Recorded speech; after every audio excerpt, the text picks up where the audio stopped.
Now, let's talk about this. The revisions to the network app, they have gone into effect, which has also been dubbed the fake news law on online speech. So let's go over the details. So officially, this is the revised Information and Communications Network Act, widely known as the quote-unquote fake news law, is now in effect as of yesterday. So under the law, YouTubers and any creators who have over 100,000 subscribers and high-traffic TikTok accounts may face punitive damages if they deliberately display unlawful or harmful content for advantage, for their profit. Also, platforms with over 1 million daily active users, so these would be like Naver, Kakao, Google, and Meta, they stand to face steep penalties if they fail to police such content. Well, I think an important factor to clarify here is who gets to decide whether a piece of content is unlawful or harmful. Right, so because that would be a clear distinction between censorship or private control. So Right. this has been key, as critics have been saying that the government is going to use this law to allegedly suppress free speech. But the first course of action comes from the platforms themselves in terms of their own policy and fact-checking.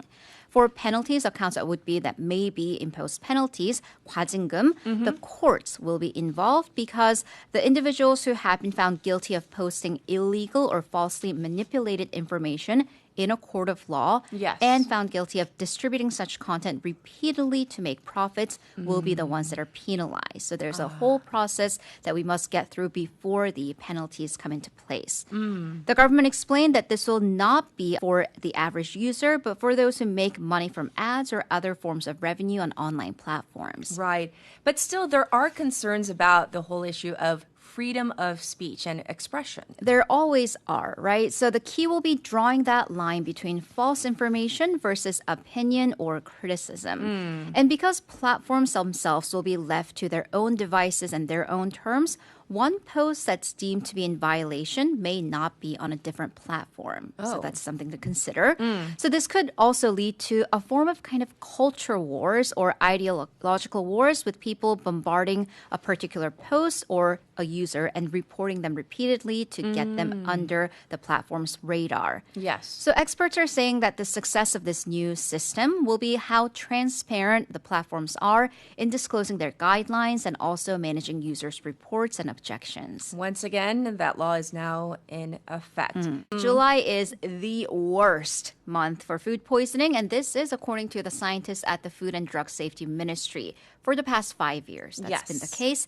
And then in 2024, the worst culprit for the first time was salmonella, outnumbering the norovirus for the no. first time. So remind us, what is salmonella? It's bacteria from the inside of usually chickens, poultry, and then because of that, it gets onto the egg shells. And then Right. sometimes in the incubation process, inside the eggs as well. And then when you touch those infected shells, and then that gets into your mouth, your hands, then you get very sick, including diarrhea, fever, chills, stomach pain, nausea, and vomiting. So we got to be careful. How do we prevent this? True or false? Quiz. You can just wash your eggs and then store them. I remember. Don't do this. Exactly. Yes. So, no, that actually can increase the infection risk. So, because like your hair and nails, eggs have cuticles, the protective membrane. When the cuticle breaks, hair damage, nail damage, and also Yes. eggshell damage. And that makes it easier for the bacteria to infiltrate. So, refrigerate the eggs, very important. Yes. Cook the eggs all the way through to prevent salmonella because thankfully most of the salmonella bacteria will die at 75 degrees Celsius for over 1 minute. And of course, always, most importantly, wash your hands thoroughly. Do not cross-contaminate cooking surfaces or Right. tools. So Incheon firefighters donated 1.6 billion won for victims of various accidents. Wow. And I mean, this is impressive enough, 1.6 Yes. billion. But the real story is how they went about doing this. So the Korean saying like 티끌 모아 태산, a small amount builds up to Yes. quite a bit. And this is under the campaign called The Miracle of 119 won. 119 being the emergency number. Yes. This campaign began in August of 2019 from the idea by one of the firefighters. So everybody who participates, you donate 119 won per day. And then for one person, that's just 119 times 30 or 31. That's like a cup of coffee for the entire month. Oh. But then you do that for years and years and years. Sure. And then, many, many people participate. 7 years, and that's ballooned to 1.6 billion won. Wow. A total of 4,500 people donated, 2,300 of them firefighters, and the rest were civilians. My goodness, that is so amazing. 119 won. So what was the money used for? It's 119, so victims of fires and other accidents who have suffered various losses. So far, they've used 664 million won to 141 families, and they get recommendations from the employees, firefighters who go out and see what happened, and then there's an outside panel that evaluates because it's for people who are more in need than others. Sure. So for example, the fire agency gave 5 million won to a single-parent household that had undergone a fire. Then the family was able to buy kitchen supplies because, when you go through a fire, I hear you have to build up from everything. Like you don't have buckets, you don't have shampoo. 10 million won to a family with a mom who has a chronic disease and an adult son with disabilities. So the money's going to good use. We often say it's not the heat, but the humidity that makes the weather insufferable. And I need to ask, is this scientifically true? It is absolutely scientifically true. So the temperature feels hotter and more insufferable, Yes. right?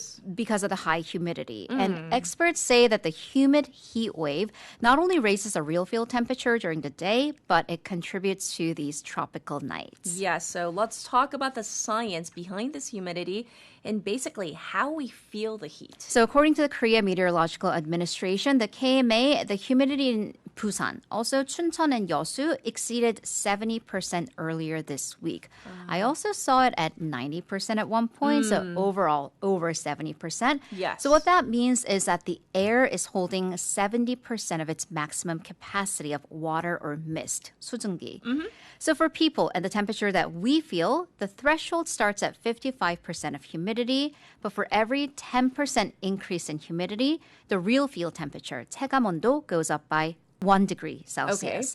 So if the actual temperature is 35 degrees, but the humidity is 75%, then that real field temperature can go up to 37. Ooh, okay, so that's uncomfortable. And why is this, though? Because we sweat, or we're supposed to, and that helps. Sweating is good, Yes. at least, to cool off. Humans sweat to control our body temperature. But when the humidity level is high, the sweat does not evaporate, basically creating this sauna around your body. And you said this also affects tropical nights? So tropical nights, 열대야, would refer to this when night temperatures do not fall below 25 degrees Celsius. So the high humidity not only holds the air around your body, but just the air, period. It holds the heat during the night, making it hard for the air to cool off, basically acting as a blanket that kind of traps the heat in the city. Why has it been so humid recently? So twofold. So warmer ocean temperatures plus the recent rainy season. Sure. So they both create evaporation into the air. Therefore, there's just more mist and higher humidity. Right. Not only that, ocean temperatures are expected to stay high and even maybe go up higher. So humidity could go up accordingly. Right, so we not only get like it being really hot and humid, but it seems like the heat is coming earlier. Absolutely, because today is the start of that 삼복도, dog days of summer, but it's been hot for how long? The entire month of July, I want to say. So at least for a couple of weeks. And Yes. even going back to last year, heat-related illnesses reports spiked in July as opposed to it usually does in August. Right. So according to the Korea Disease Control and Prevention Agency, the KDCA statistics, of the 4,460 heat-related illnesses reported last year, 40% came from the capital area plus Gangwon.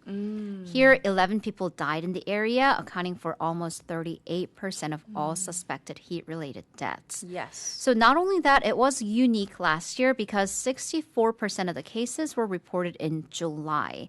Because usually the pattern in Korea is that we see the heat wave coming down late July. That's why we have that 7말 8초, late July, early August vacation period, Right. making August usually the hottest month. But last year, that heat came down about a month earlier. Almost 30% of the cases were linked to outdoor work as well as the elderly, so please keep that in mind. And the most dangerous time was, of course, from noon, but also until 5 p.m. for all 4 cities and provinces. Well, thanks for going over all the top stories.